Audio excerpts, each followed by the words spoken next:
Why is it? There. Okay.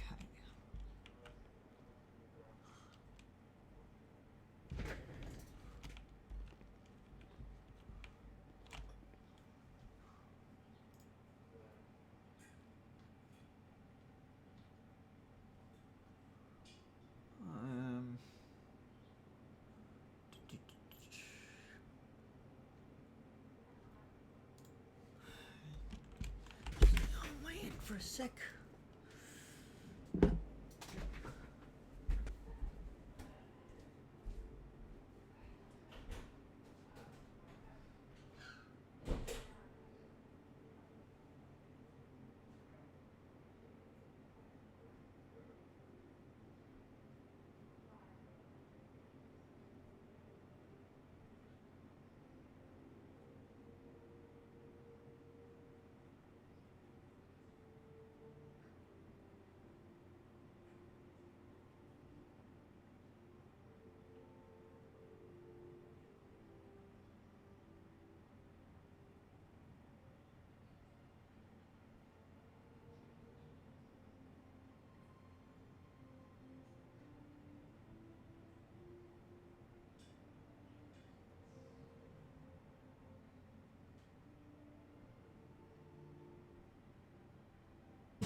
Okay, where is that? There. I need 11. Right.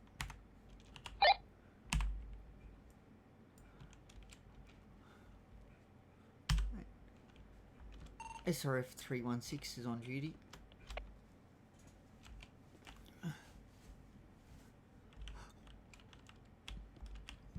I'll just actually go check to see if that door's open. Like I said, it should be. Yep.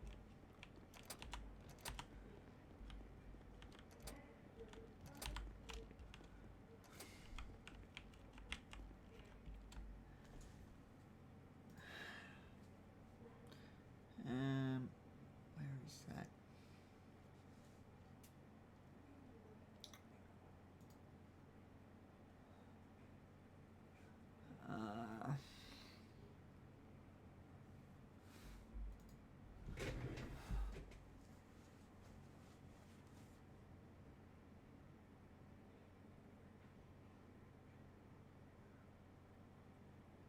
One thing I don't know is how to get a key card, but anyway. I think you get that from the thing. But I'll look at that in a bit. We need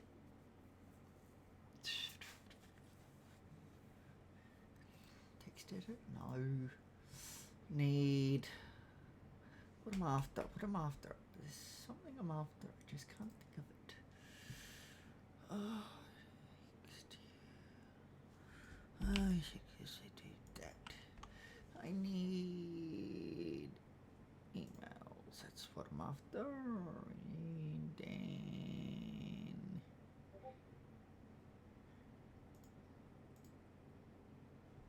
33 minutes. That's about right.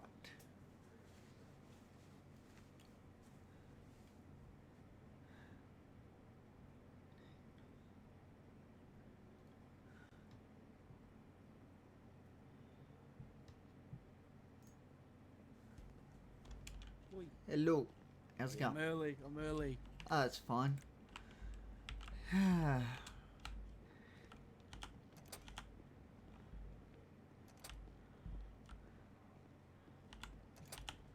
I just see an ID before we go any further?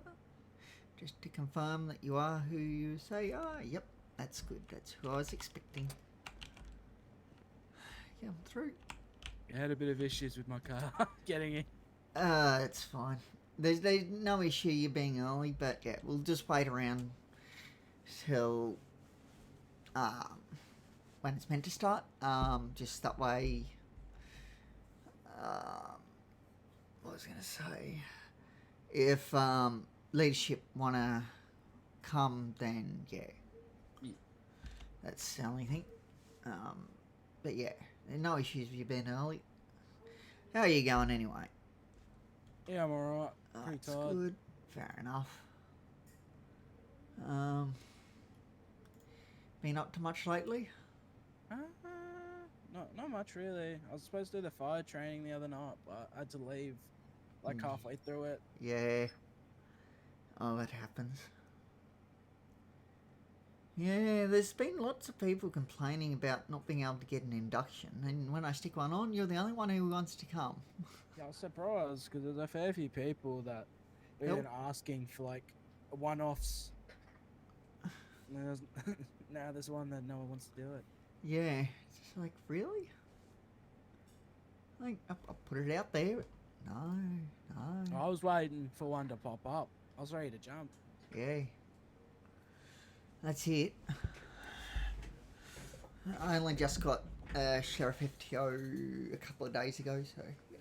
Yeah, congrats. Thanks. So this is my first actual induction running it. So, yeah.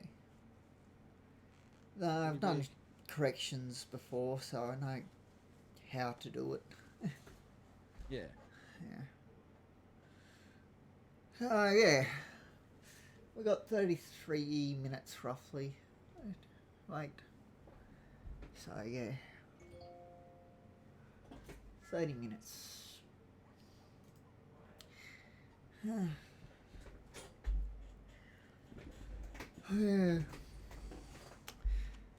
Yeah, I've been trying to get FTO back in corrections. Feel free to take a seat. But yeah, I haven't been able to. Because people are complaining. Because apparently I talk over other FTOs and stuff, which is really BS, but anyway. Hey, talking's talking.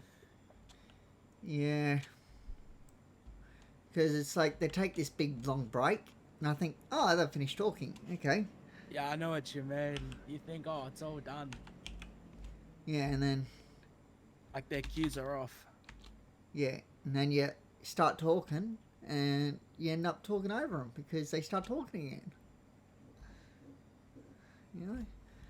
How do you... What do you have to think about? I've forgotten. I was thinking about, Flash E-sit chair too. E-sit. That's what I thought about. Chair. Whoop. That ain't quite right. You think about sitting chair, like sit chair? Yeah, one word, not two. I was thinking about two words, and I didn't spell it correctly. Chair is C-H-I-R, correct? Correct. Yeah.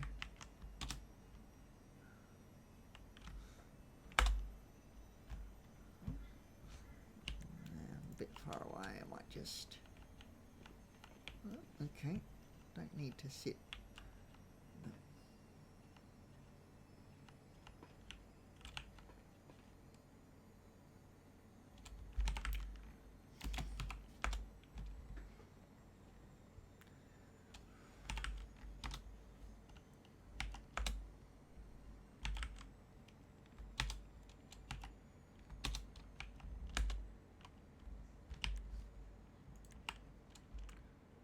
I didn't need to bring anything, did I? No. Do you have... you've got corrections gear, don't you? Yeah. Okay. So... You'll get rid of your... It's in my car, all of it. Okay. So it's locked away. It's in the garage. Yeah. So if I do need to grab anything... Yeah, people don't really like you putting it in the car, but when you got no lockers, it's It's a bit hard, yeah. Yeah.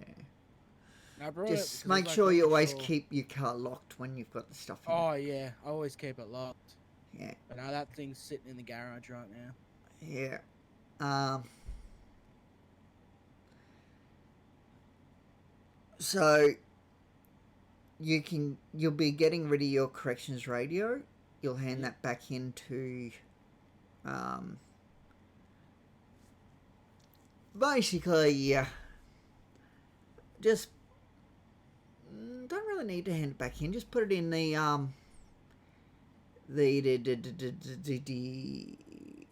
you can even stick it in down here in this whatchamacallit, armory. That's the word I was after. Oh, yep. Because all do I the get like a whole armories. new radio, do I? Yeah, you get the police radio. Oh. Yeah. And you'll be getting a police key card. Gotcha. And that's about the only difference. So you'll also end up with a pistol as well, which you'll keep here. Yeah. Because you won't need it anywhere else at this time. So you just make sure you keep it here at the station. There's lockers in the room ahead of you. Oh, these lockers work, do they? Yeah. Oh, bloody oath. So you'll be able to use these lockers at any time. Do you want me to go grab that radio out while we're waiting? It's up to you. Yeah, I'll go grab You it. just have to let Con know, or well, leadership know that you've just put it in the armory here. Gotcha. Or did you want me to like wait until I get back to the prison? I can just leave it and then put it back in over there. It's up to you. No, I'll do that one. Yeah. But main thing is you let leadership know in corrections that you've put it away.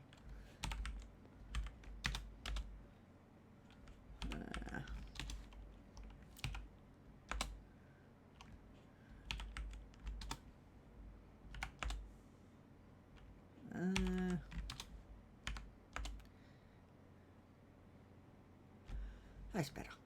Now I'm nice and relaxed. Yeah, you can get all the way back. Yep.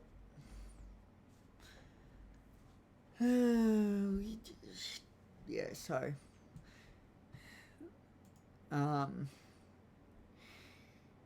what rank are you in corrections again? Probie. Probie, okay. Yep. I don't think I should be too far off full CO. Probie's the hardest one to get ticked off on.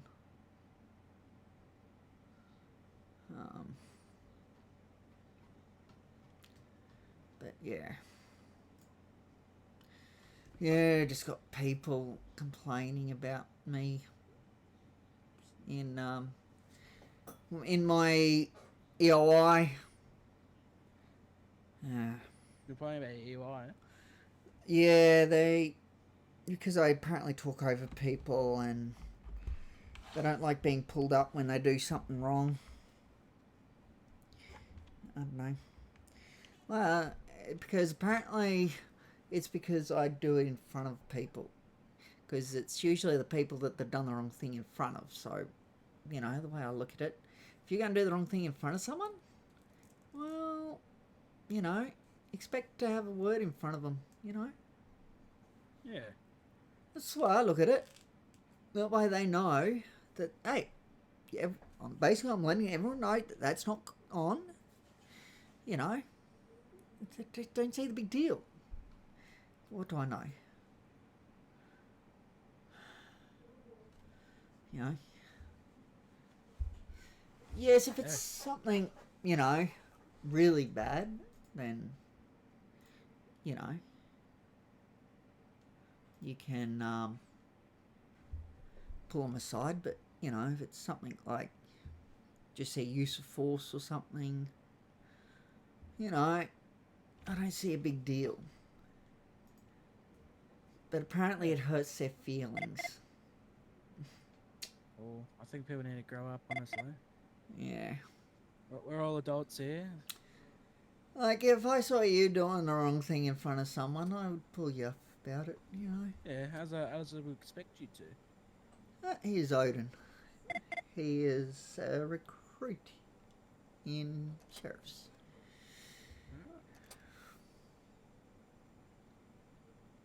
Yeah.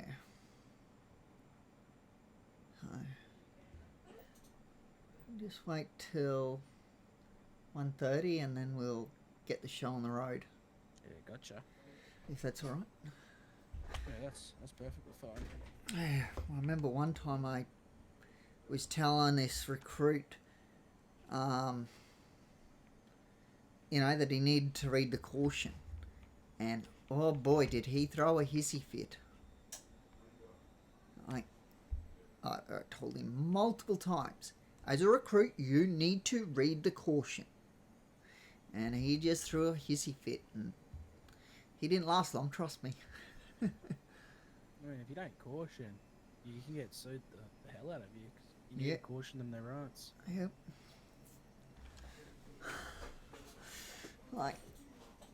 But as a recruit, you have to, because, and it was his first day as a recruit. Hey, Odin. Oh, I didn't realise you guys were here. What's going on?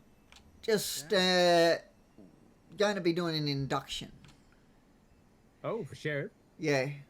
Just Oh, waiting half an what's your hour name? because that's when I said I'll do it. So that way, if, leadership want to show up or something, and, I haven't started early or something.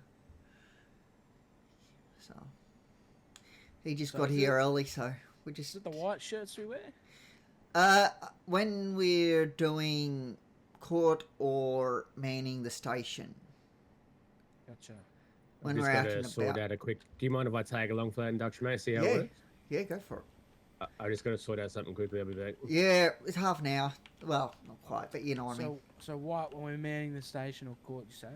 Yeah, And then blue is just when we're out and patrolling as about. normal? Yeah. Okay, gotcha. So I did get my blues, like my blue sorted out. Yeah. So the reason I'm wearing this is because at the moment I'm just manning the station, Yeah. not out and about doing anything,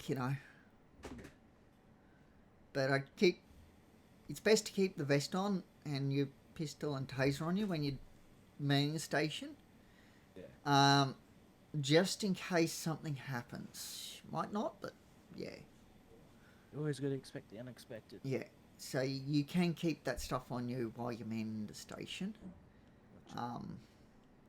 But when you're out and about, the pistol and taser you can't have with you. Yeah. Only the baton. Gotcha. Or baton, or whatever you want to call it.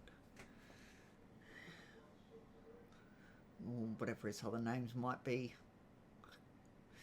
Baton, Nightstick or whatever. Nightstick, double vision. Yeah. Whatever you want to call it. Yeah, as long as you get the gist of what I'm saying, that's all that really matters. You know.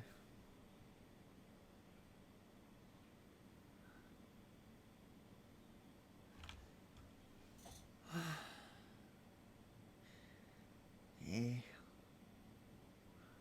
So, yeah, when you man the station, yeah, you can keep that stuff on you.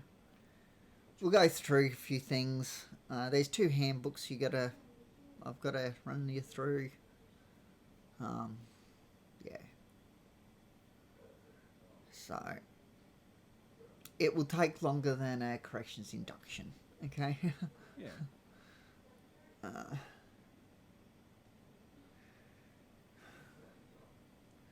Maybe people are, I don't know, wanting inductions in the afternoon. I'll try that next time and see if I get next Saturday, I think, and see if I get anyone. Should be a better hit, probably. Yeah.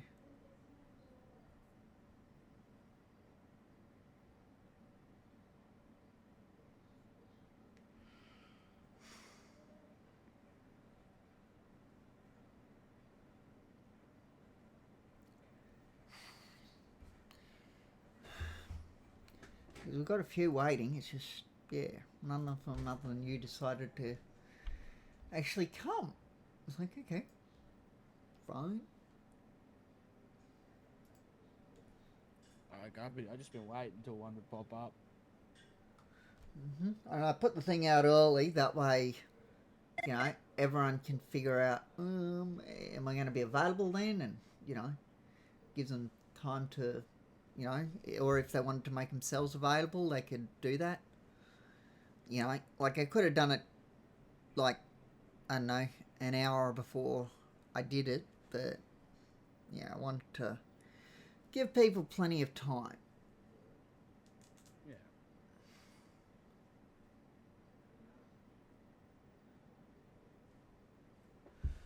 What I wanted.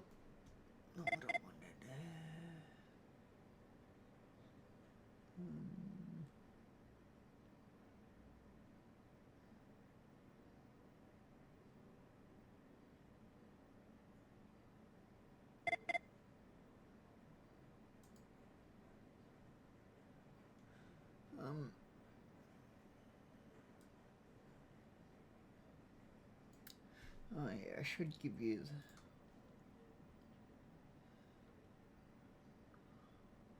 I'll do that in a couple of more minutes. Give you the roles and emails. Sweet, gotcha.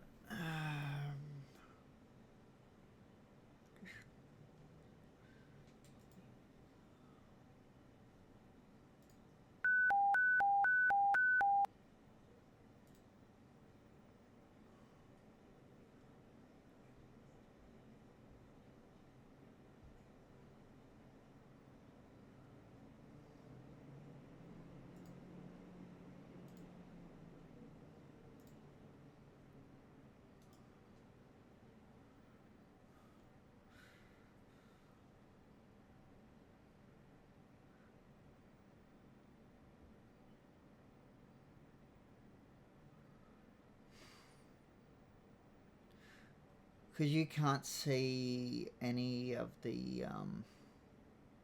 well, actually you might because you roll, but... can...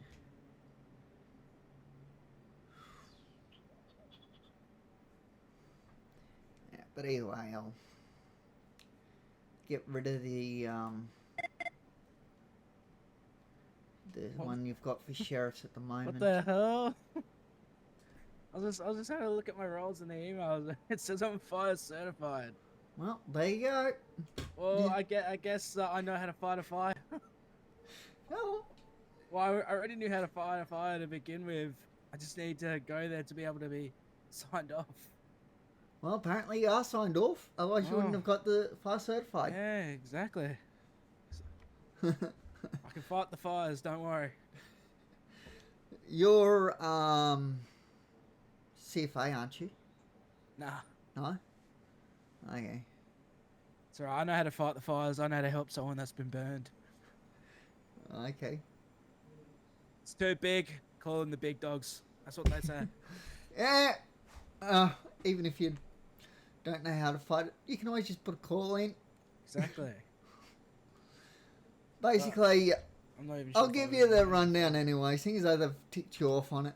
So what you do is you aim at the bottom of the fire. Don't bother aiming at the top, you know, where the flames are. You aim Always at aim at the where it's bottom. against the ground, okay? You've got to aim at where it's burning, what it's burning, you know? So if it's like a pile of wood, you aim at that pile of wood. You don't aim at the flames above the pile of wood. You aim at the wood, okay? You only get as close as you feel safe, okay? Exactly. If you don't feel safe, then don't get any closer. Basically, as soon as you start feeling a lot of heat off that fire, Oh, That's you're backing when- up. that's when you shouldn't go any closer.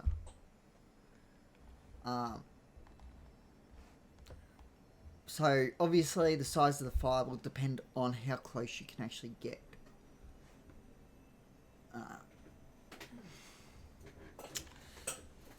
So, yeah, if you start, you know, having to cough your lungs out, well, you're probably on the wrong side of the fire for starters.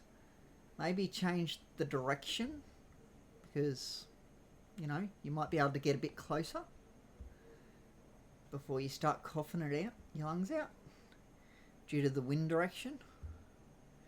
So there's a lot of things you've got to take into consideration. You know, for example, if the wind's blowing it over you, you're probably on the wrong side of the fire. Because if there's something to burn between you and it, or you're on something it can burn, that's a bad spot to be. Okay? Very bad. Better burn up. Yeah, you want to be on the side where there's no smoke, where the smoke's going away from it. Not toward, if you can.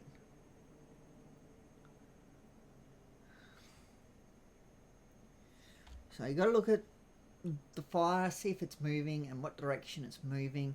Look at the smoke, see what direction it's moving. Usually the smoke's a good indication of which direction the fire's moving. Doesn't give you an indication of how fast it's moving, but it does give you an indication of the direction. You got to look at the fire to know which way it's moving.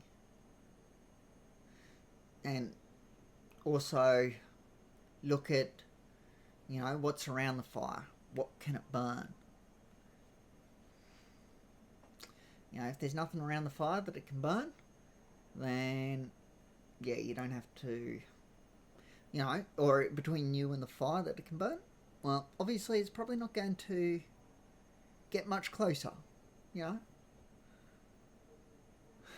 So you've got to take everything into consideration with a fire. You know, is there something more flammable to one side than the other, you know? Yeah. It's probably going to go for the thing that's more flammable than the thing that's not, to start with, which will give you a bit extra time. Yes, it will still burn in all directions, but it will move slower in one direction than the other.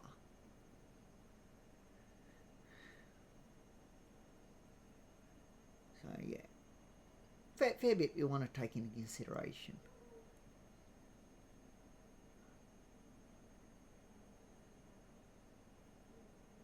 Well,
Welcome back.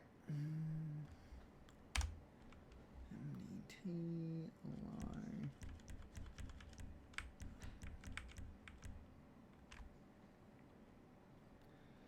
MDT login. SRF 316. Oh, nice photo. Hey, Steven. Hey, Hey, might need your help with this one. what was that? I'm trying Yeah. to track down Summer Reed Dallas's criminal history check, but she's got one of those funky spelt names. Having troubles finding it. Let me have a look. Is this for the AV one? Yeah, so I've done them all, but Summers because she's got one of those funky names. Yeah. Let me find. Oops, wrong emails. That won't help. Let me have a look. Where is the AV CFI one there? Okay, so shouldn't be a double. Let me have a look.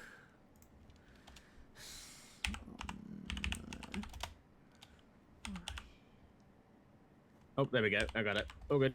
Yeah, it's not It double. was not double. Yeah, Yeah. it's not double. It's never double. Perfect. Thanks, bro. It's all good. Oh, I'm surprised Summer's. Yeah, okay. Joining AV. Yeah, okay. Oh, well, good on her.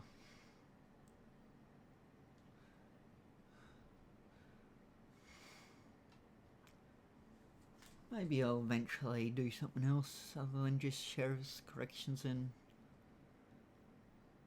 Vicpol, but yeah, not right now.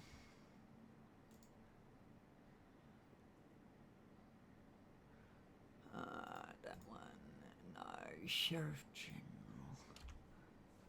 Yeah, we all had popped. Yeah. Well, I think it's close enough to time. I will start by getting you the correct roles.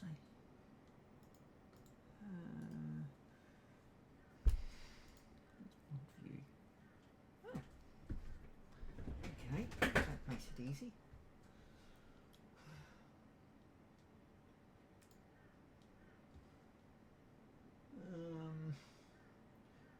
Need to give you a sheriff recruit. Dark sheriff officer.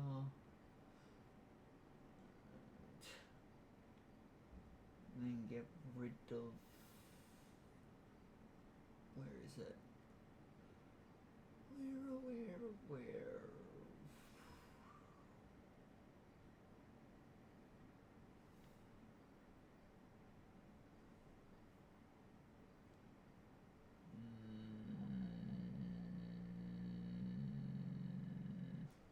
Also need that one. And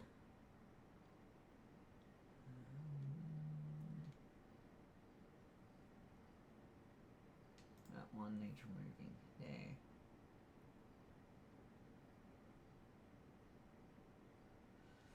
You need to do your first aid though. I'm not ticked off on that one yet. Yeah, that one I'm not ticked off on as of yet.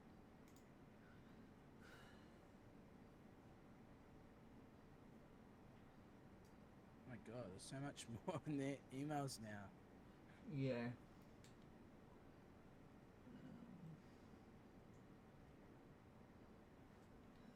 Just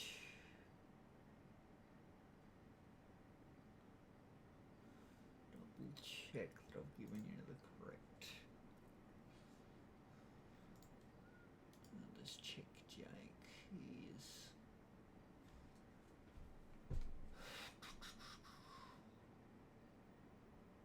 wait, I'm giving you the wrong one. Okay. Give me a a- second, just got my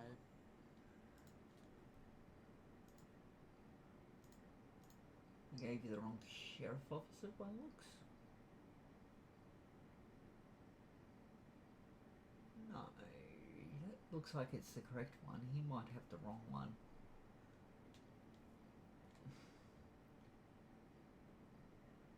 Because that one is to do with like being fully ticked off. And that one looks to be, yeah, I think I gave you the right one. He might have the wrong one. Alright. Anyway.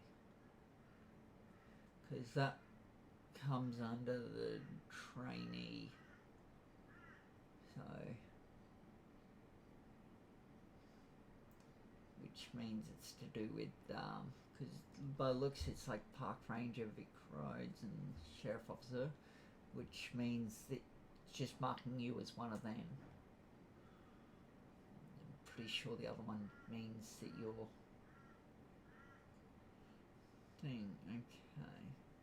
You're fully ticked off, which you're not. Okay.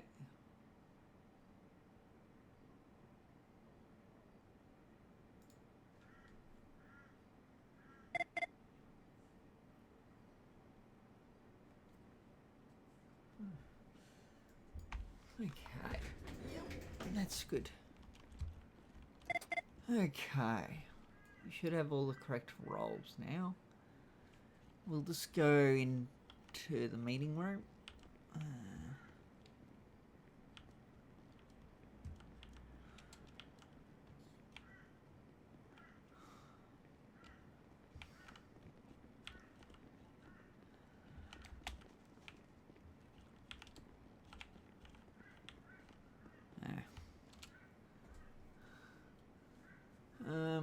Yeah, you can't really sit on them.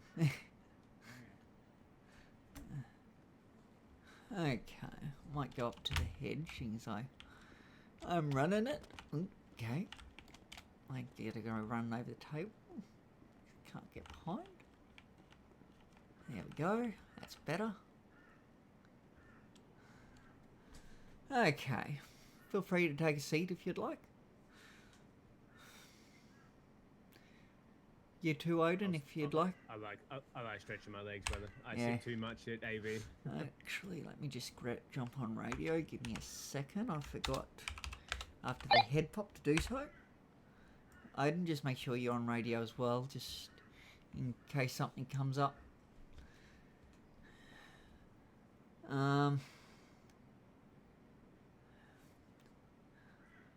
So... Wrong. Gotta find a...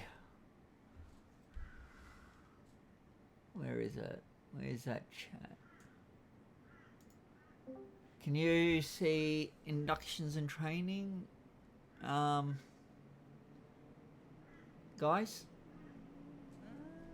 In the emails, brother? Yeah. Yeah.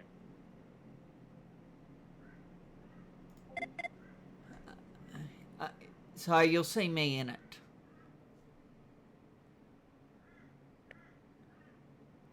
Can you join it? Or do you need... I cannot see that. What tags do you got, brother, in the emails? Maybe I gave him the wrong ones. Here, Odin, can I get you to just put a dot in general so I can make sure he's match yours? I might have given him one of the wrong ones. It looks like I did. Okay. So, by the looks they put that in the wrong spot. Okay. Give me a second.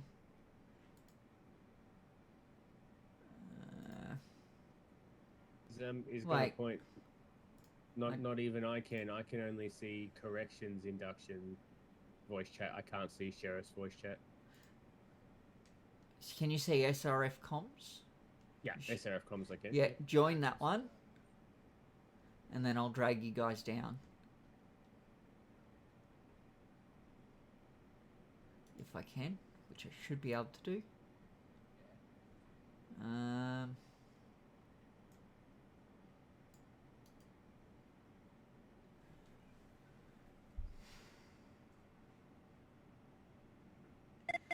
Oh, wait. No, can't do that.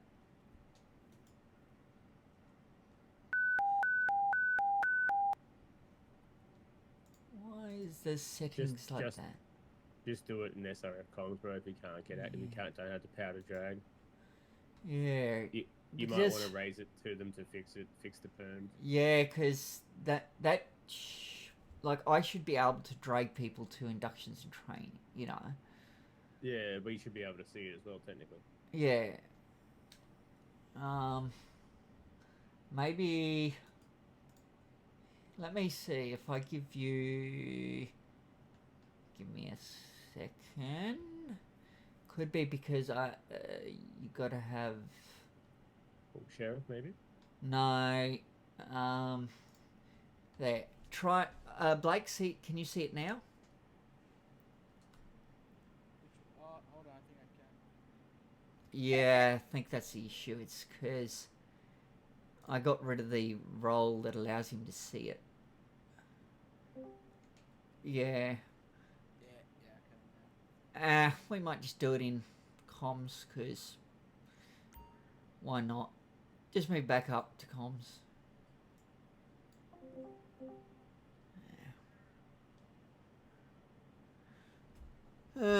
I just, yeah. Personally, I think I should be able to, even if they can't see it, I should be able to drag people down to it. If I'm wanting them to, you know, join in. Not necessarily help out, but join in anyway. But anyway, we will talk here in City. But I will bring up the handbook in emails. So make sure you can hear even if you're not in the city.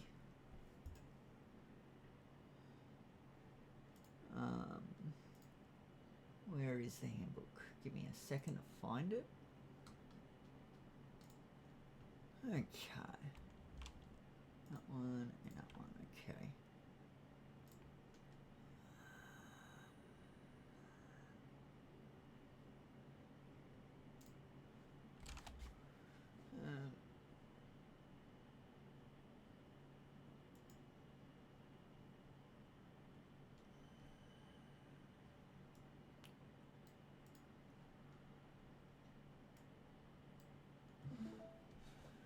Okay, can you see that? And all my tabs? Oh my god. Yeah, you can see it? Yeah. Aiden? Yeah, Roger, mate. Yep, just checking. Make sure everyone can see it. Okay.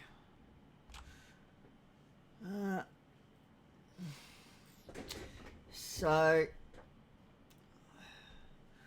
Department of Justice Sheriff Office Handbook. This is the 2023 edition. Out and About edition. The Blue Bird legal system exists to provide a fun and engaging form of roly-poly. Unique to Bluebird, the focus is on enjoying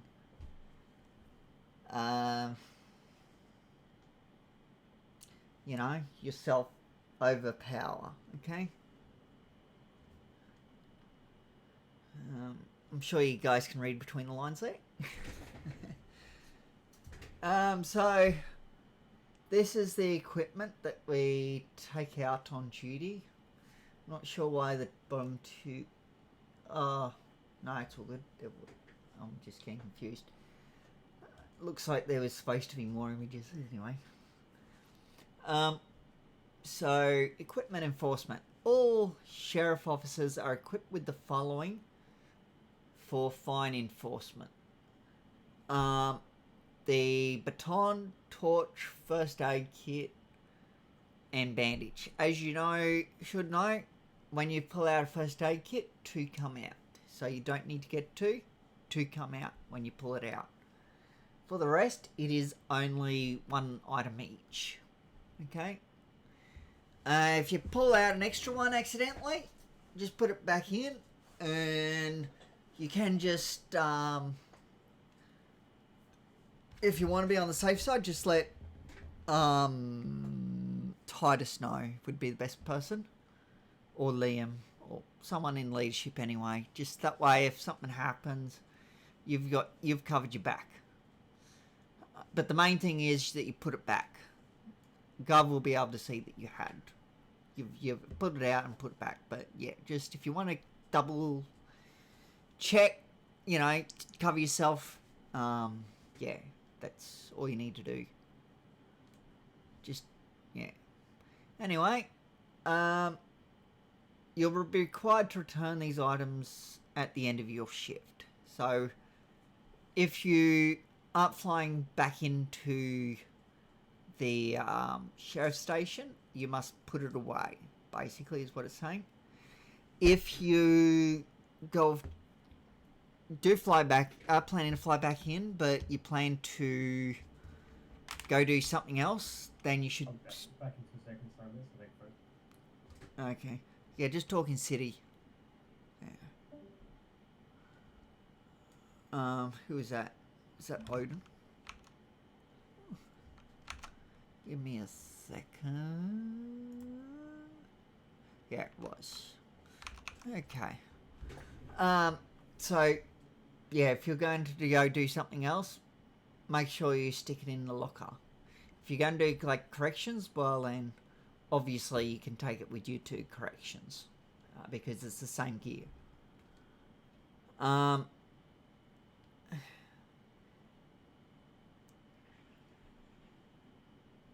If you're found with these...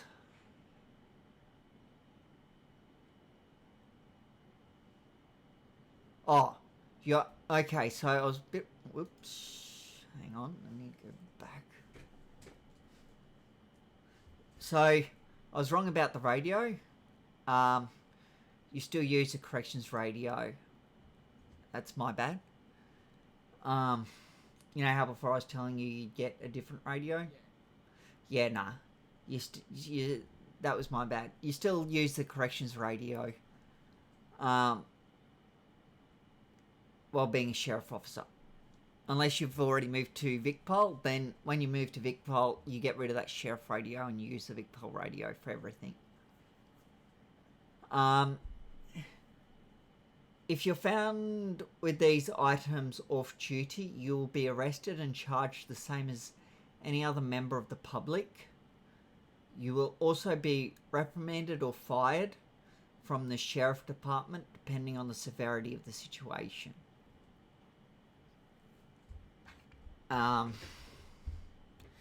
So yeah, if you're just going to and from like corrections and sheriffs, it's fine. Nothing will happen.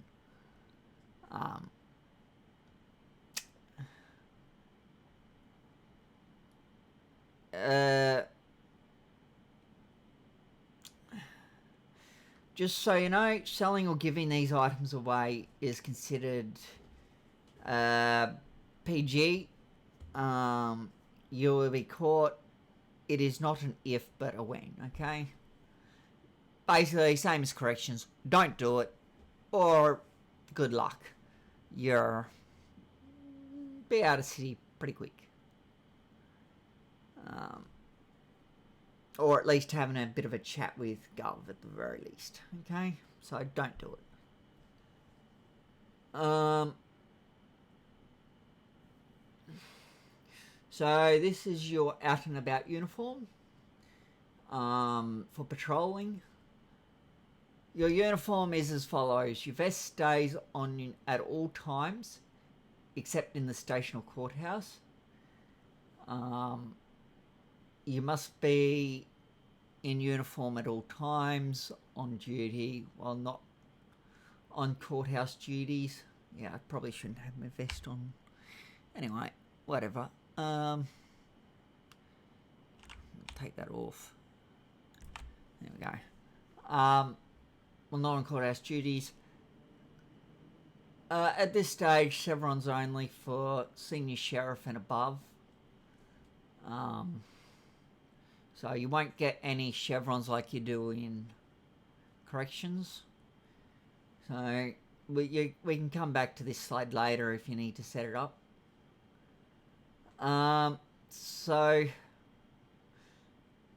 here are the vehicles that we can use. We've got the Benefactor Imperial and the Sheriff Cruiser. It's apparently under maintenance. I don't know why. It's a good vehicle. Works well. And the Jogger Transport, which is also under maintenance. So sheriff officers have 3 vehicles available to them. The Benefactor Imperial is used for patrolling, whereas the Jogger is used for transporting mass trainees. So at this time till the end of January, you can use the Sheriff Cruiser for out and about work, but I'm pretty sure at the end of January that comes to an end, and then it's January's over. well, yeah, that's correct. Oops.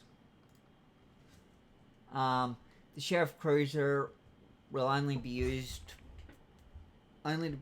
by, I don't know, like a B, senior sheriff and above. None of the vehicles are to exceed the posted speed limits. No pursuit, no running lights. Only use your lights when you are pulling up on the side of the road to signal traffic you are stopped. Personally, I think if you're being chased, well, yeah, or shot at, you know, that might come to be a different story about, you know, speeding.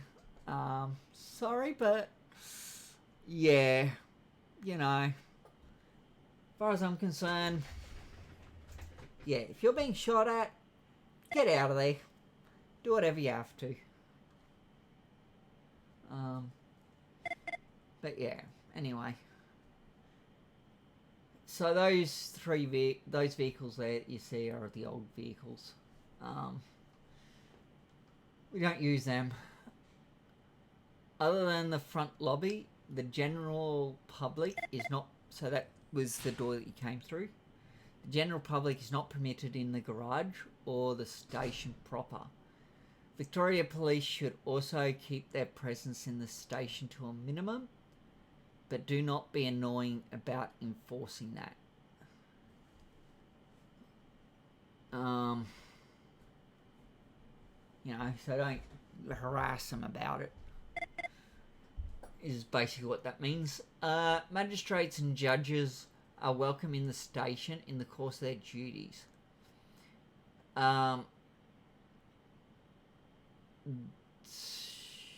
Though they should not be frequenting any of the restricted areas of the station to avoid the appearance of association with the sheriff office. This includes the car park and any other area other than the lobby.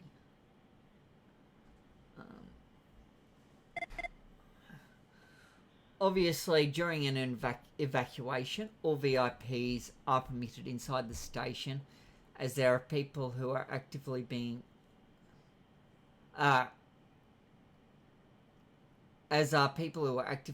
escorted by a sheriff's officer or are in a meeting with a sheriff's officer.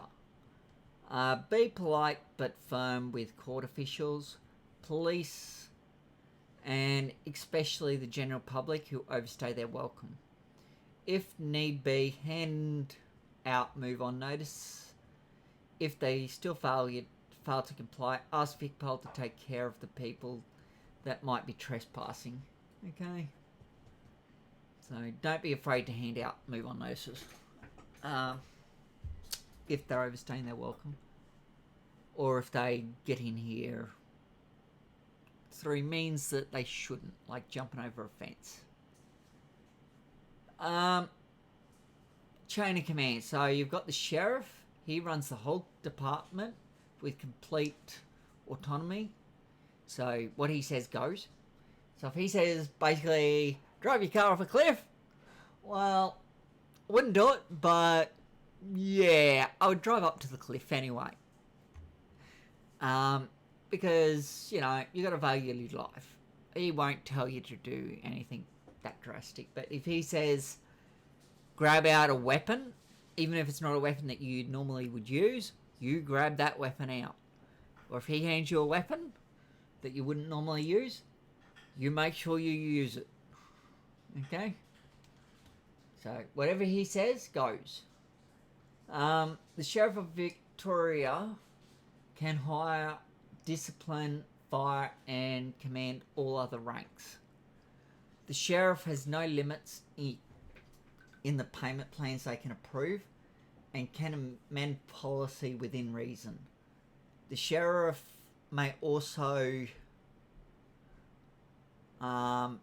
represent the department at court.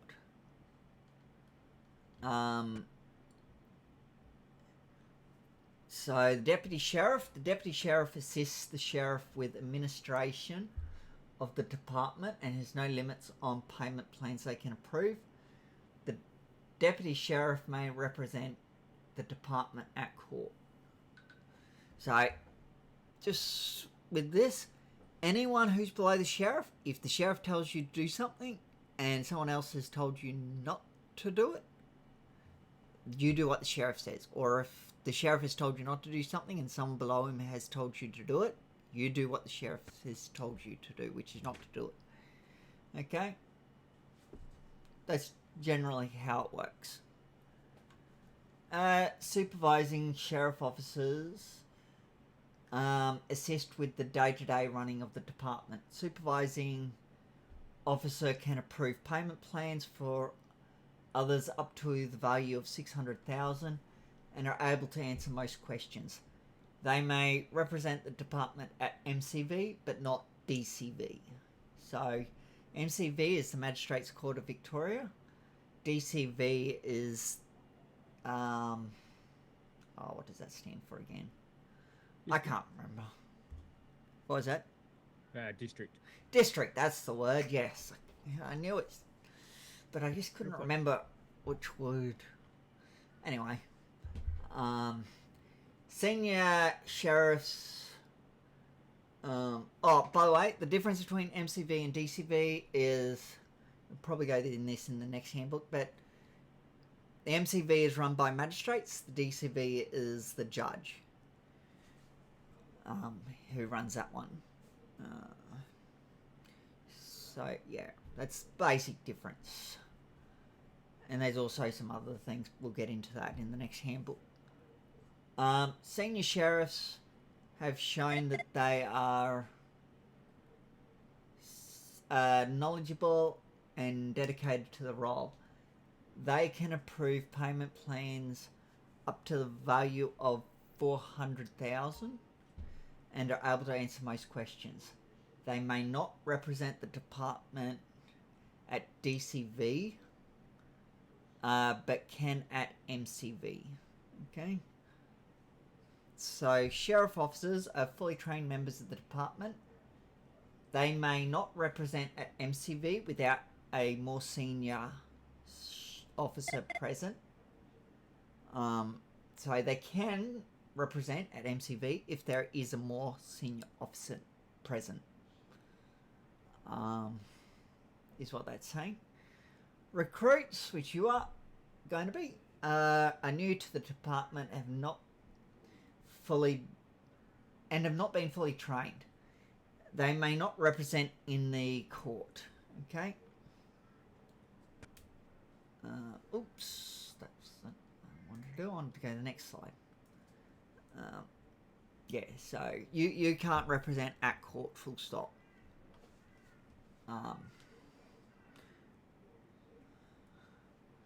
So,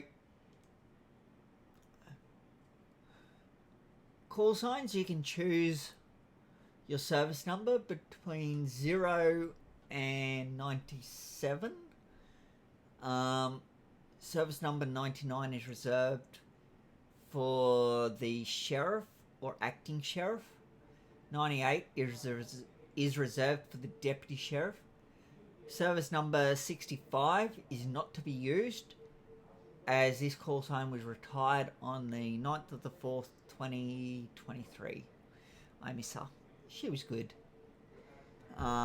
Anyway, won't go too much into detail on that. Just the main thing you need to know is that she passed away, and so that service number was hers, and it is retired in memory of her. Okay? I'm sure Odin, you know who I'm talking about. Yes, I do indeed. She was a valued member of the community of Barcelona. Yeah. Yeah. Your duty number will change based on the duties you are performing. If you are working within VicPol or doing non-court related duties, your number will be 1. So, for example, I usually go out on 116. So when I'm doing things. If you're on court duties, your number will be 0. So when I'm doing court duties, it's 016. If you're doing a 2-up with VicPol unit or a part of a sheriff operation, your duty number will be 2. So in my situation, it would be 216. If you're manning the station, your duty number is 3. So that would be 316 in my situation. When you are signing into the MDT, you'll be SRF and then your duty number, which is from 0 to 3.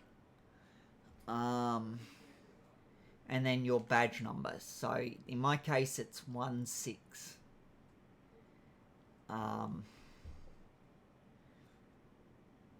So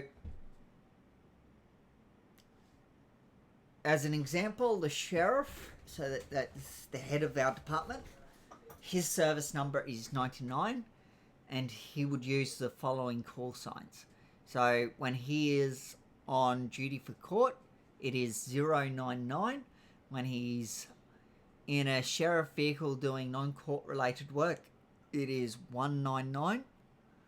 So for example, if he was transporting a magistrate up to the MRC, which is court duties, then he would be on 099. So for doing an operation such as a checkpoint or seizure, sorry, having a bit of a tongue twister there, he would be 299. If he was manning the station, like I am now, he would be 399. Okay?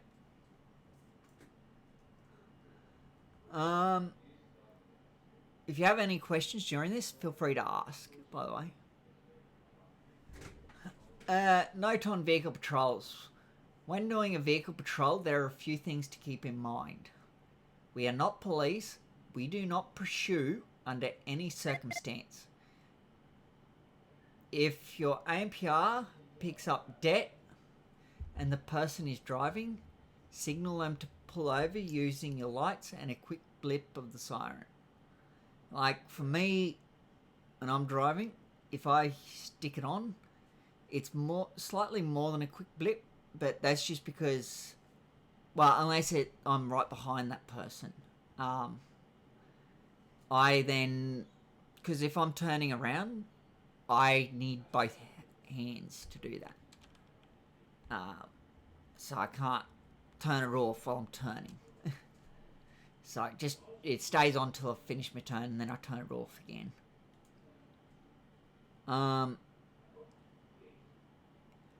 If they refuse to stop or leave the scene of a code 4, contact the police and use the LEAP details gained from their license plate to register the debt in the Discord, in the emails, I mean. So usually if they flee from a code 4, you put out a warrant for questioning.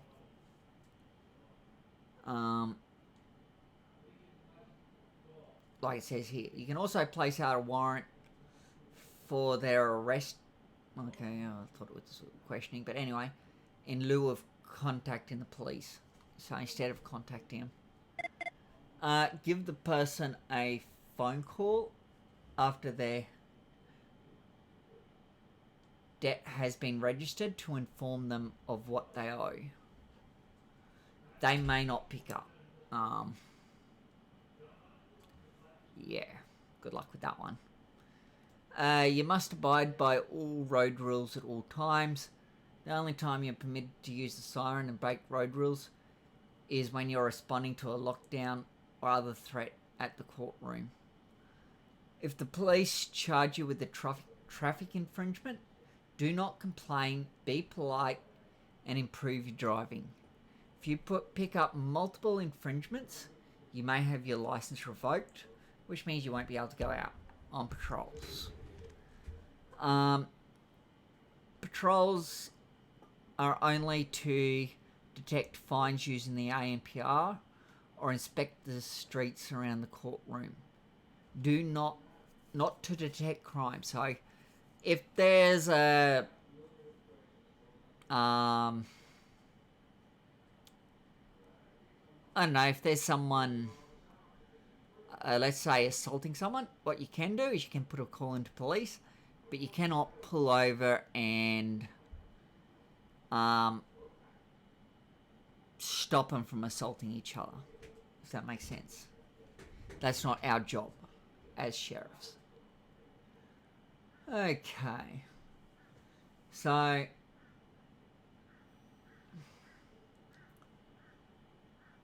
you've got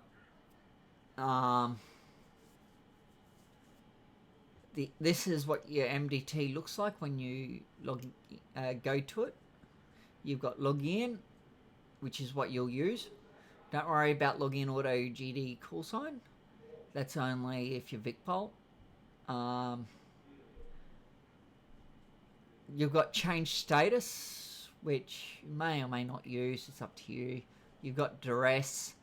You've got law enforcement assistance program, or the LEAP database. You can flag your... It won't do it, but you can try flagging your unit stolen. And then you've got log out and exit. Okay. I will just show you a quick video. Can you see this? Guessing not. Yeah, you can see the video. Is that right? Okay, just listen to it. Hello.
Okay, sorry about that. Back to. Okay. So is that clear? Yeah. Okay. So to access the MDT, you press your F6 button muscle. I mean, you think about flexing your F6 muscle, and then you go MDT, and then in there you will see when you get it, what you see there in that image. Keep in mind that all MDT searches are logged and can be viewed by IBAC, police leadership, and sheriff leadership, it would be, and government investigators. Just a sec.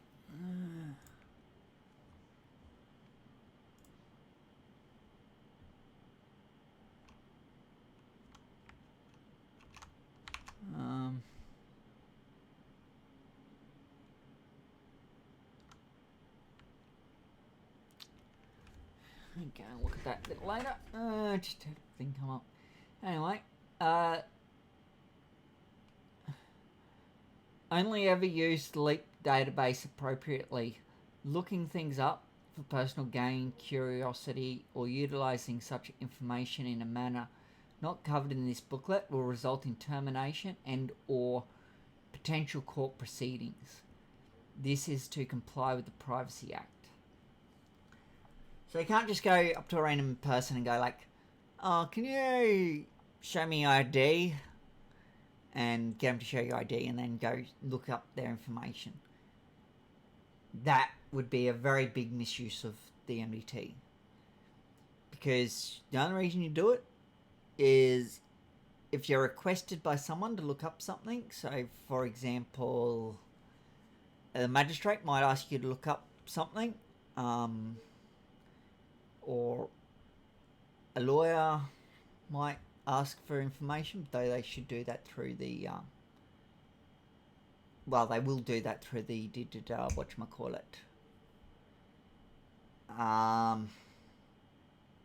emails. But other than that, you only use it to look up for people who you've come across with debt, if that makes sense. Yeah, if they don't have debt, or, you haven't pulled them over for having debt, or you're not at the MRC checking for debt, then you do not go looking up someone's ID. Backup request. Duressing is used when you feel like your life is being threatened. So you got backspace insert at the same time. You got T/P duress, and you've got your G muscle, duress option, and you've also got it in the MDT as well.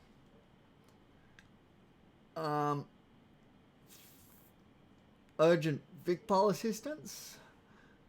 Urgent assistance is when you need immediate assistance, but your life is not being threatened. It might be you're a bit worried, you're getting surrounded, but you're not actually in threat, being threatened yet, So you use your right arrow, numpad 0 at the same time. Non-urgent assistance is used when you need assistance, but it is not immediate. Press the N button near your numpad. Okay? I'll just leave it there for a second. I just need to go on my head for just a couple of seconds, so if you don't mind. Is that right? Hello? Yeah. Yeah? You don't mind? Cool. Yeah, that's all I'll be right back.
Okay, I am back. Sorry about that. Okay, what to do when checking unpaid fines? You can hear me all right, can't you? Yeah, I can. Good. When you approach an individual to check unpaid fines, either due to a traffic stop or due to a police tip-off, always introduce yourself first. Hi, my name is, and then as sheriff officer, then your name. From the DOJ or Department of Justice Sheriff Office. Be polite and ask them for their license or their ID, whatever you want to call it. Okay. One thing I do suggest when you're doing it, don't go up and be like, "Hey, show me your ID now." I can tell you, all that will do is get their back up.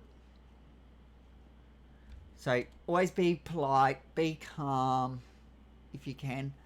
You know, just be as chill as possible, okay? And that will help you go a long way. Same in corrections, you know, just be chill as whenever you can. Run an MDT check using your F6 muscle. Search person and then check their financial records tab. If they have overdue amounts, ensure that they are government fees, license, fines, or other fees. You may use this tool to help calculate the right amount. It will be in corrections sheriff's documents, and it is the well, it's in there. I can't remember exactly what it's called, but it helps you calculate. I think it's called the calculation tool or debt calculation tool, something like that. Off the top of my head, I can't remember exactly what it's called. Sheriffs do not provide debt collection for private entities. So, for example, I don't know, let's say 68 Motors decided to come up to you and go, okay, this guy has debt. Can you please collect it from him? You just tell them, no, I can't do that. They will have to figure out how to get the debt sorted.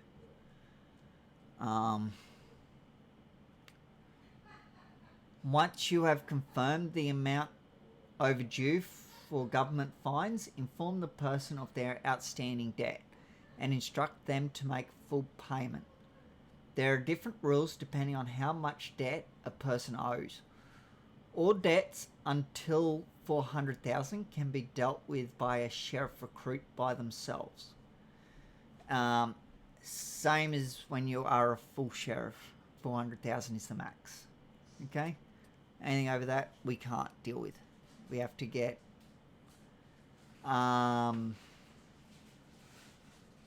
what's the word? Someone higher up to deal with it, depending on the amount. If the debt is under 10,000, the entire sum must be paid immediately. In other words, on the spot, unless they're in corrections. In the MRC. So if they're in the MRC, you have to give them till they're out of the MRC to do it. You don't have choice because they cannot pay it while they're in the MRC. If non-compliant, suspend their license and you can put in a request for impounding their vehicle in impound requests. Request an impound of $250 and for a period of 1 month. Usually I just put in impound request and let the deputy sheriff figure out. He'll usually tell you how much to stick it in for and how long. If the debt is over 10,000 and under 60,000, the entire sum must be paid within 3 weeks. Using your own judgment to what's reasonable, you can arrange a payment plan for them to pay off their debt without requiring an immediate settlement. If non-compliant, what was that? I'm just going to prep for a court case, man. Oh, okay. We got one coming in. He's a bit of mouthy. It should be an interesting one. Yep. Without requiring an immediate payment. If non-compliant, suspend their license, and you can put in a request for impounding their vehicle, an impound request. Additionally, inform them that further non-compliance may result in an enforcement warrant being issued by the courts for assets such as cars to be seized and sold off. Okay. For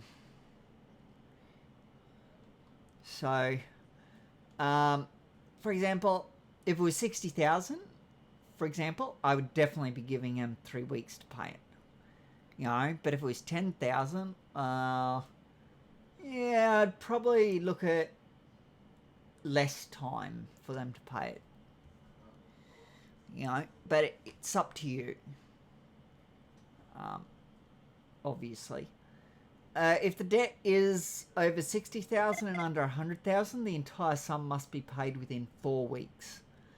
The same goes for this one as well, but inform them additionally that should their debts cross 100,000, that their bank account will automatically be frozen, meaning they'll only be able to deposit money and will not be able to withdraw. Okay? So what happens if their bank account gets frozen? We cannot unfreeze it. The only way it gets unfrozen is if they reduce their debt to under 100,000. Okay? And once it's under 100,000, they have to wait till the next tsunami before it gets unfrozen. Okay? Pretty simple. But yeah. So, debt's over 100,000. Maximum time for paying for a payment plan is 6 weeks. Use your discretion. Bradley, where you at, mate? Being 100k in debt does not warrant a 6-week payment plan, rather a 4 to 5 week. So if they had $400,000 in debt, then I'd be giving them a 6-week payment plan. Put in an impound request into impound requests for their most expensive car. So whatever their most expensive car is, if you know it, then put that in. Otherwise, just pick a car, whichever one. So you pick the car with the newest rego, because that's the one that they'll miss the most. If all the regos are the same, well then just look at it like, you know, if it's a push bike, it's probably not going to be worth as much as I don't know, a sports car, for example, you know. So go for the sports car over the push bike. Any profit over the cost of the fines will be used for administration purposes.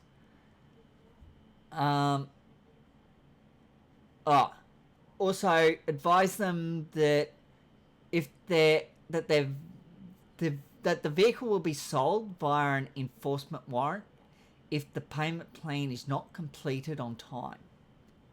Okay, so when you put an impound request in. So add an entry into large debts if the debt is over 100,000. So all debts over 100,000 must be noted in large debts via a thread. Okay, so you just create a thread in there. The thread must include all details pertaining to the interaction with the individual and is there to keep track of high debts. So, you know, if it doesn't, anything you stuck in to do with that individual goes into that high debt channel, that high debt thread that you put in. Okay, that way people can see at one glance what's been done. So, for example, if they had over $100,000 in debt and you've had to put a impound request in, that goes in there as well. Let's. Okay.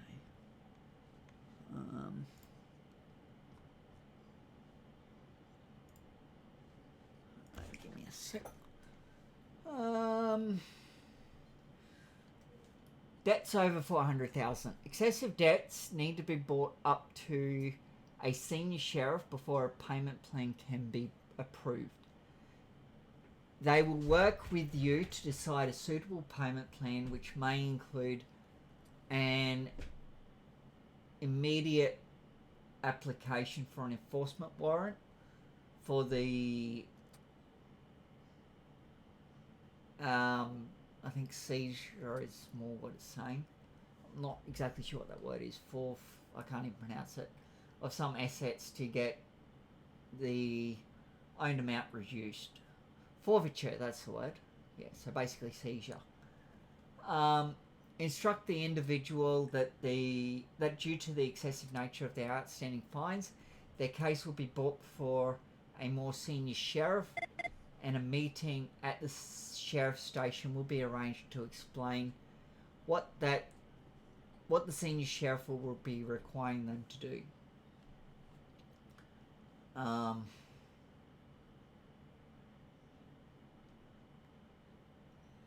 So, as you can see there, that's so you use a crime report to send to them that their vehicle has been impounded. Okay, you just follow what they've put in that crime report.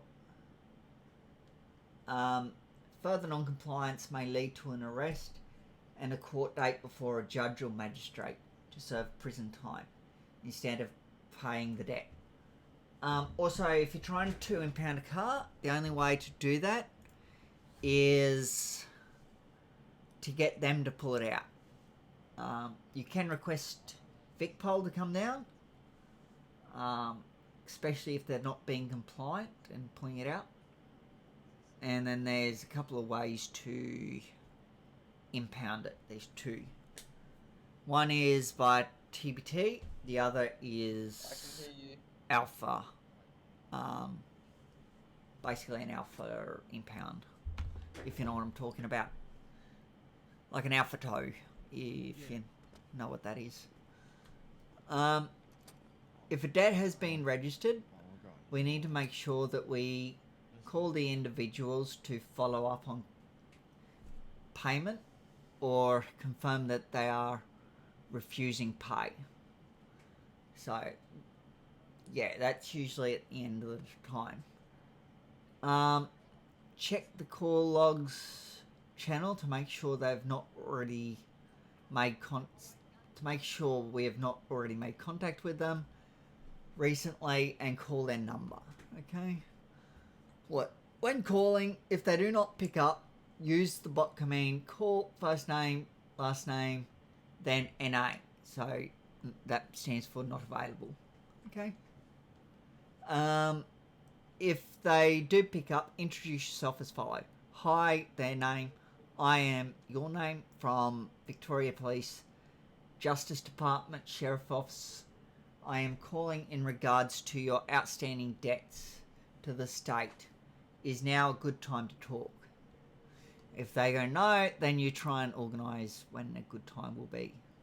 If they say yes, you go, you'll ask them to come to the Sheriff Office on Innocence Boulevard, which is where we are now, right next to the courthouse, so you can confirm their payment of the debts or arrange a plan.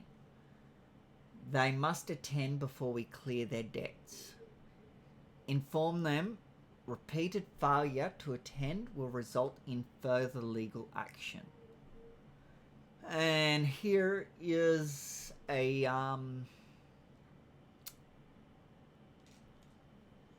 how a warrant will look. Okay. When you're in VicPol, it'll be different. So, yeah. Warrants, how to. If you Attempt a traffic stop, code 4, and the individual decides to evade. So basically, either they don't stop or they take off. You'll need to write a warrant for VicPol so they can be detained for debt recovery purposes. And usually VicPol will also charge them for failure to stop for an enforcement vehicle. See underneath for a warrant template. See to the right for an example warrant. Please note the details of who, what, where, and why. Don't forget to provide the details of the vehicle that has evaded you. An ID confirmed warrant is only for if they have shown you their ID. Anything else is an ID unconfirmed warrant. Okay? So if you don't see their ID, their license, then it's ID unconfirmed. Which makes it a bit harder, but anyway. So that's what it looks like. So, see where it has details? Yeah, I see it. So that part goes into the second box down. Yeah, I still remember how to use the MDT with all this stuff from when I was in VicPol. Yeah. So- yeah, it's like coming back to me pretty well. Yeah, so just remember that second part from details down all goes into the second box. That's a big thing to remember. Joint activities with VicPol. Pairing units. A sheriff looking to go on duty should approach a VicPol officer and ask if they don't mind doing a paired patrol. The two units, VicPol and sheriffs, will be in their own cars and will follow each other on their patrols, providing mutual assistance where appropriate. For stops, speed compliance activities, and other VicPol activities, the sheriff will simply attend the scene and assist the police if requested. So, for example, the officer might ask you just to run a check in the MDT for them. During the stop, the sheriff can run the identities of any individuals or check the plates of any cars, plates of cars to see if they are outstanding fines. I think it's meant to say if they have outstanding fines. Anyway, if there are fines, the VicPol or sheriff officer may conduct an arrest whilst a payment plan of the fines is negotiated. Okay? So that's the only time you can actually arrest people. Joint activities with VicPol continued. So, RBT / vehicle safety and fine enforcement checkpoints. So, VicPol officers and sheriff officers will set up a stationary checkpoint requiring vehicles to pull into an inspection area. VicPol officers will use the situation to conduct breathing tests, so breath tests, vehicle safety inspection, or license compliance with the sheriff office. While the sheriff office will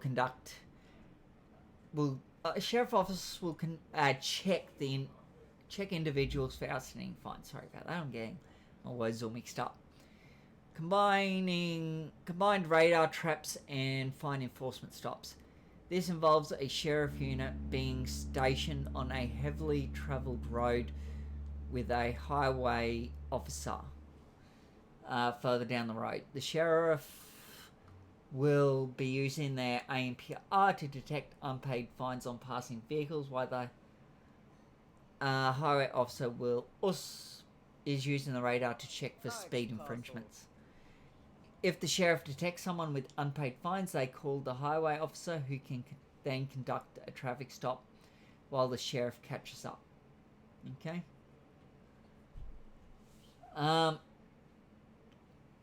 Individuals and small businesses can request a criminal record search of either themselves or their prospective employees for this to occur, they will need to come down to the station, and if the search is for themselves, they will need to either have the person there to give permission or have a signed document granting permission. This is only if that top bit is only if they aren't doing it through the emails. If they're doing it through the emails, they don't have to actually come to the sheriff office. Though they still must have a signed document granting permission.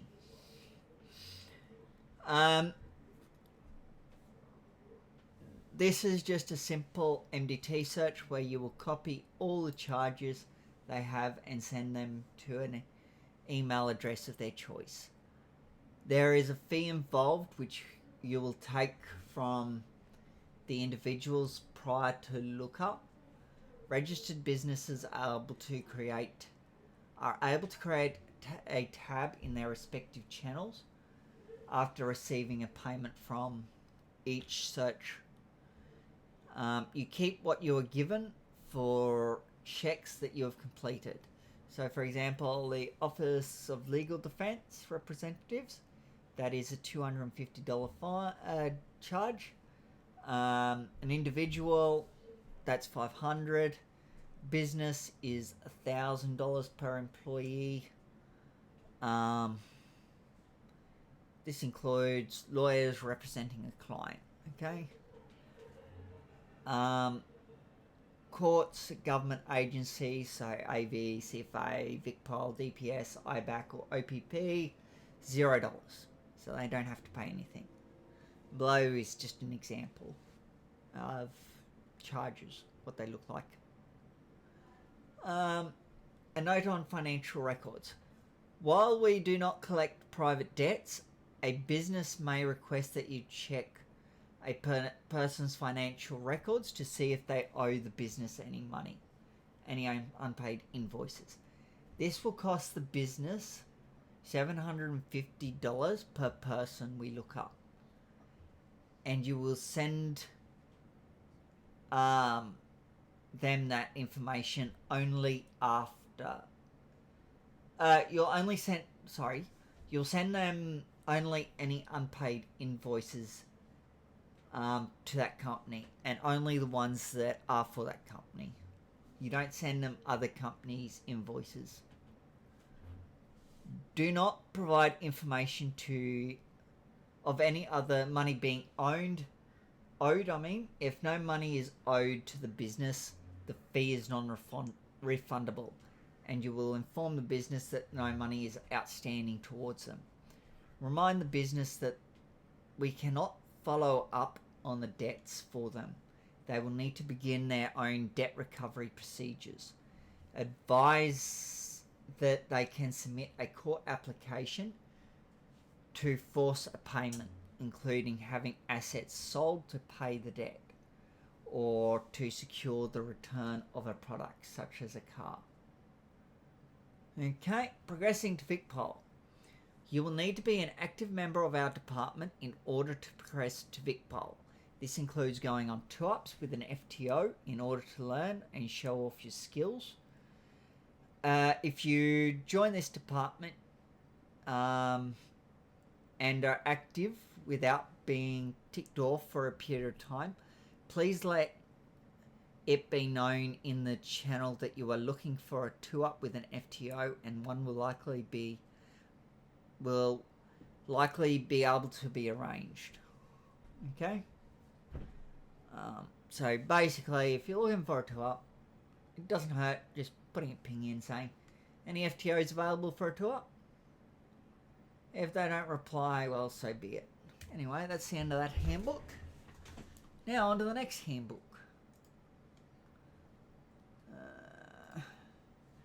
Okay, so that was the end of the Out and About handbook. Now we're moving on to the court handbook. Okay?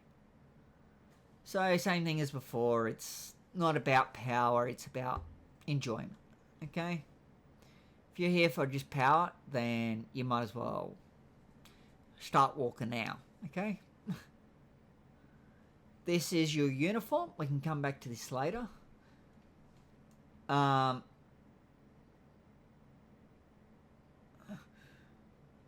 When not wearing a vest, always have the taser holster on. No accessories apart from the standard prescription glasses. Obviously, Liam, who is in that photo, does have glasses that are a bit, different. And he's got the nose as well. But that's just because he is the deputy sheriff, okay? Just so you know, females cannot use vests at the moment. So don't go around and go, oh, you should have your vest on. They can't, okay? So don't worry about females and their vests.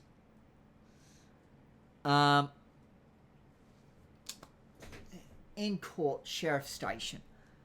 On the second floor of the courthouse, the sheriff office has access to designated area for holding prisoners pre-trial and the custody of guilty individuals until corrections arrives. Additionally, we have a security room equipped with surveillance cameras. Okay, so even though you might not actually have a physical body cam on you, hint hint wink wink, you still have body cam, if you know what I mean, if something happens in court, because of the surveillance cams, if you know what I mean. So, court roles. The sheriff office is responsible for the management of court-related security, ensuring that the court is safe and secure for everyone involved. To do our job properly, we are given several rights/jobs. Sheriff officers assigned to court duties are allowed to carry weapons. So there's a slide for that. In the courtroom. Sheriff officers may arrest someone for violation of court rules or due to a security risk to the court. Okay, so for example, someone in the gallery is swearing, you can go and arrest them. Okay, I would give them warning first, tell them, hey, enough, with the swearing anymore, and you will be arrested, okay, and removed from court. Sheriff officers may search individuals as a condition of entry into the courtroom. So basically, anyone coming into the courthouse, we search, okay? Unless they are a magistrate or a sheriff officer, okay? Or a judge. Those ones should already know, so there's no point giving them a search. Sheriff officers may evict or deny entry into the courtroom for any individual other than, obviously, really for any individual, even magistrates, for any reason. So, usually for magistrates, it'd be like, if a magistrate has told you they don't want that magistrate there because something's going on, then you can deny entry. Literally for any reason. So, for example, if someone was being what would be a good example? Constantly swearing, carrying on like a pork chop, you can instantly deny them entry. You do not have to let them in. You don't have to give them warnings. You just say, no, you're swearing. No, you're not coming in.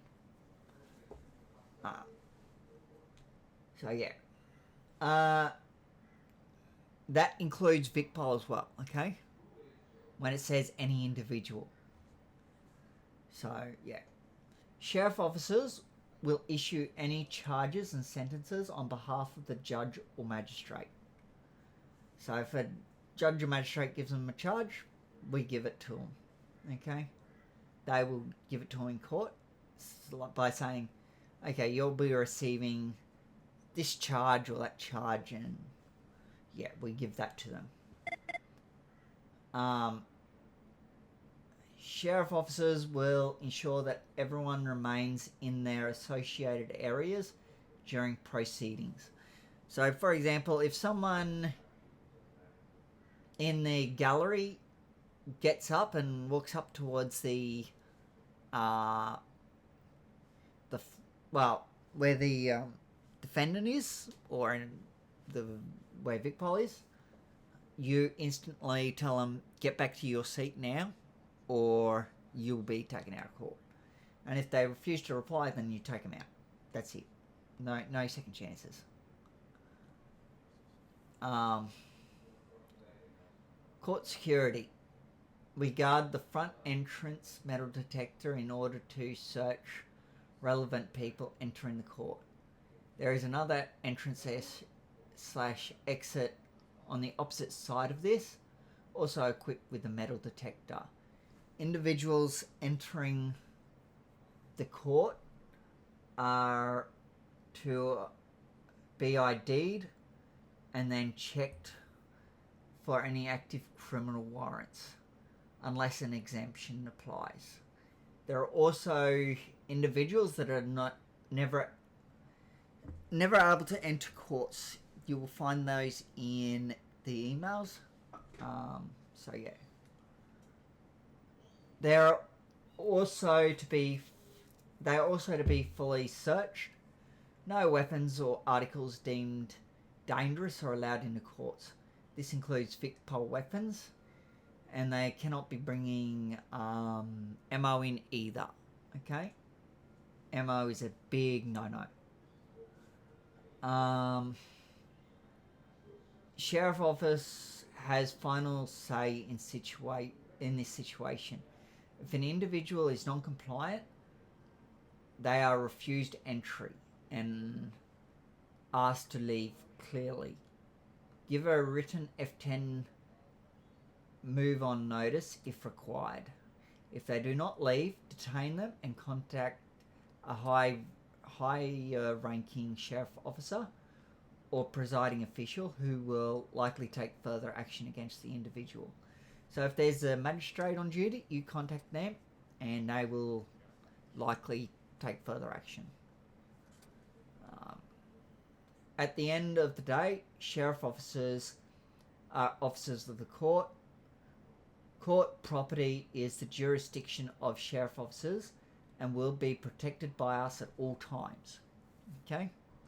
The only time is if there's a shootout, and we only deal with the inside. Yeah, if there's something happening outside, we usually will get a Vicpol to sort of deal with that, just for our own safety. They're better off dealing with that. So, where are people allowed in court? Court officials, judges, magistrates, clerks of the court, and sheriff officers. Not exactly sure what clerks are, but anyway, never come across them, so They are permitted in all areas of the court, and in the case of judges, magistrates, and sheriffs, they are not to be searched or impeded in their duties. Okay? So full stop, we do not search or do anything with them.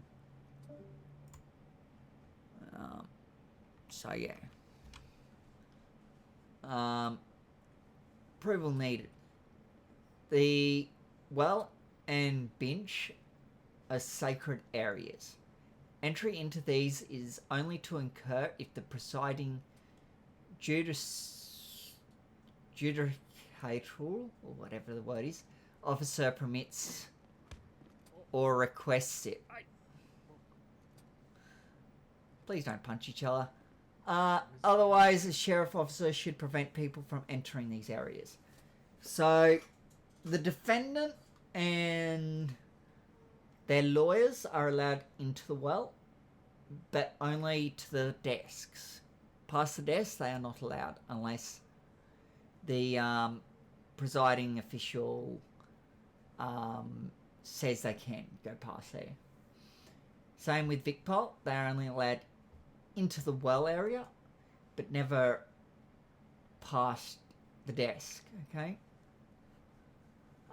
If they're the ones doing the involved in the case. If they're just watching, then the Vicpol officers are not allowed past the gallery, okay?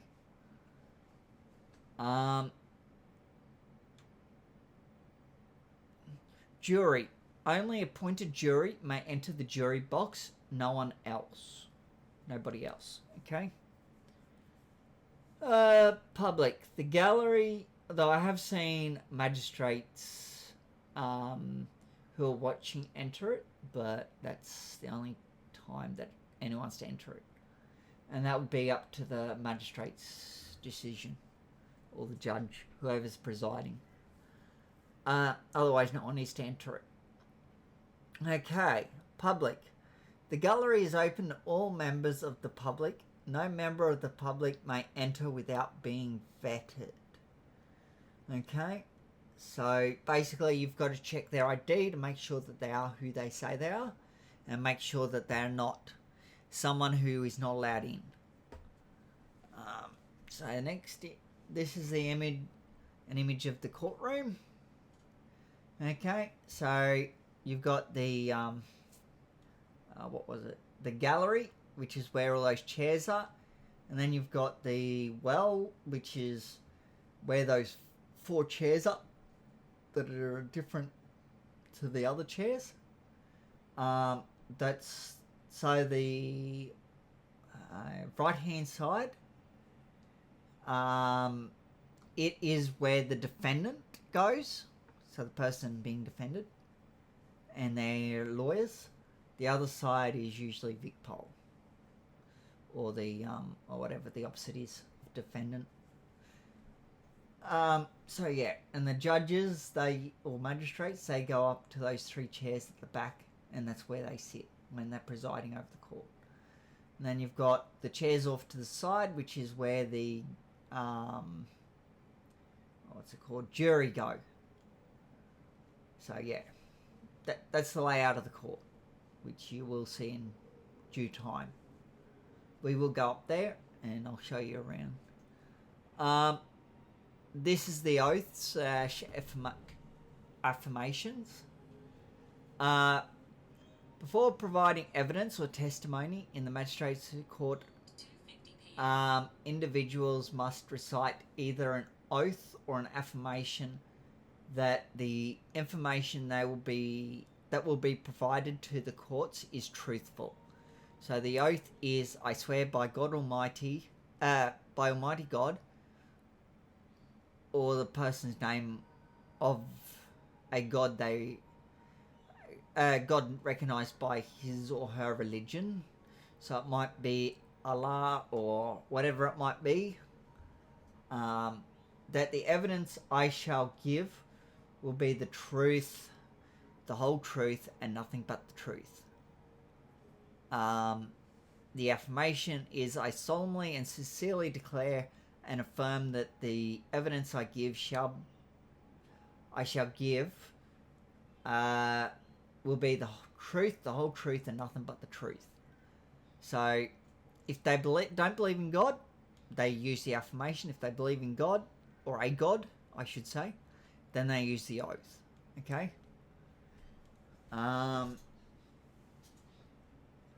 Members of the police have taken an oath upon commitment of their duties and need not recite an affirmation or oath unless they have had prior incidents that could cast reasonable doubt upon their character, such as previous false statements or IBAC actions.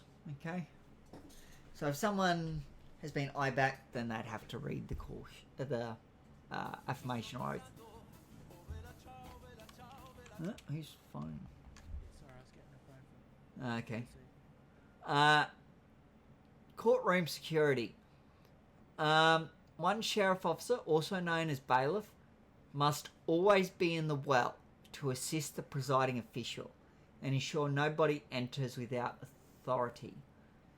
So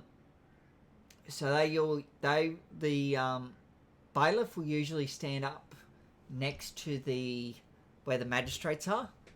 I'll go back to that slide and okay, you see how there's two flags. You see how there's a wall on the right hand side there. Yeah.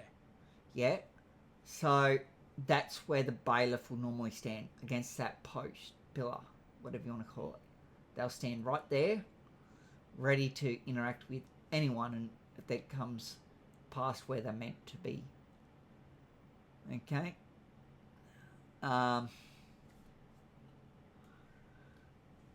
The next sheriff available should stand in the public gallery, ensure everyone is searched before seating, and sending them to the correct locations.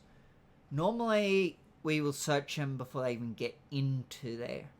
We will search them before they enter the building. Okay? So, you can't really see it, but you see this wall in front of the seats?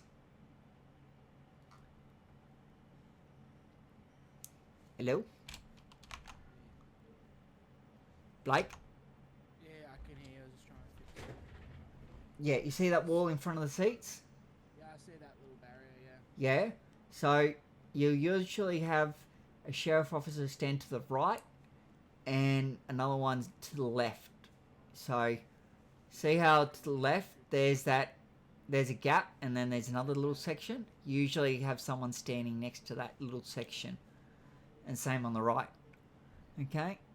So that's where you'll normally have sheriffs. And they're there to stop anyone going past that wall. And they can also, the one on the right can deal with the defendant if necessary.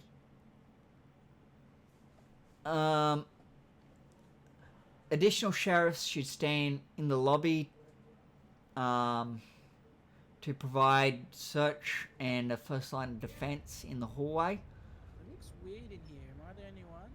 It's Tsunami. Never really noticed this. Yeah.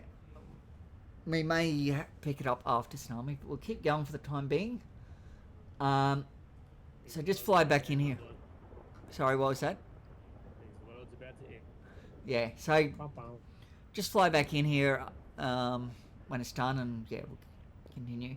But I'll just finish reading this slide. We should have plenty of time to do that. Additional sheriff officers should stand in the lobby to provide searches and a first line of defense in the hallway or patrol the perimeter of the building in that order. At no time should the presiding official not have a sheriff officer with them. However, do not invade their privacy by always sticking on them. If they are in their chambers, stay posted outside unless they request you to come in, which usually they will. Additional sheriff officers will be assigned as needed. Okay? Usually it's the bailiff that will stick with the providing official, or the magistrate or the judge or magistrates. So yeah, that's how that works. We might pick this up after Tsunami. Well, we've got 3 minutes. We might try this next one. We should have enough to knock this one out, and then Yeah. should be almost there. Lawyers are to be searched on entry, as are their clients. Lawyers and both parties are to wait in the public gallery until the presiding official calls them into the well. No one, including lawyers, are able to approach the bench without approval from the court official. If a lawyer or one of their parties is violating court rules, before evicting them, you must notify the presiding official and ask how they would like to proceed. Lawyers and their clients are to be treated with respect. However, remember that they are still members of the public and need to comply with the courthouse rules. If a lawyer fails to show proper respect to the court or to notify the presiding notify the presiding official immediately without fail. And they will chances are they'll get extra charges. Lawyers and clients are also required to follow proper dress code when appearing in the courtroom, just like general public. Please ensure lawyers are either registered for DCV cases. So if there's a DCV case, they must be registered. Okay? We will pick this up after Tsunami. Okay? See you then.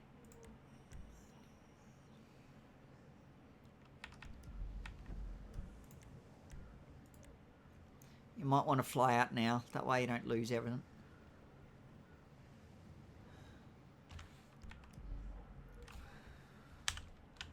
SRF 316 is flying out.